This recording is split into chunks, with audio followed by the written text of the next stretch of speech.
sisi kama kamati ya fedha, uchumi na mipango tumepata nafasi ya kutembelea bonde la Eyasi kwa maana tarafa ya Eyasi pamoja na wakuu wa idara ndani ya halmashauri ya wilaya Karatu.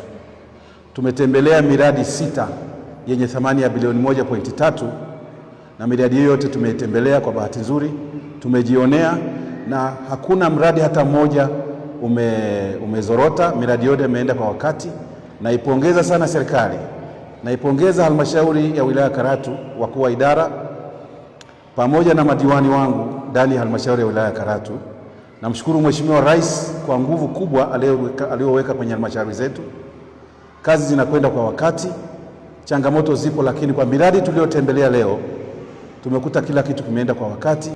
Nichukue pia nafasi hii, wakati wa ziara yetu tulifanikiwa kupita katika geti letu la Eyasi, geti la utalii, geti ambalo ni maarufu sana miaka na miaka kwa ajili ya watalii wanaokuja kutembelea bonde la Eyasi, kuja kuangalia ndugu zetu wa Hadzabe, wa Datoga pamoja na makabila mengine na kuangalia kilimo, hasa kilimo ya vitunguu.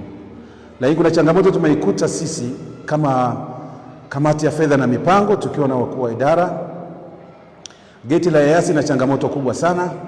Kwa hiyo tutatengeneza mfumo upya wa namna gani bora ya kutengeneza geti na malipo ndani ya bonde la Eyasi. Kwa hiyo restructure upya uongozi mzima wa geti kupitia idara yetu ya utalii ndani ya halmashauri. Asanteni sana, nimefurahishwa na ziara ya leo.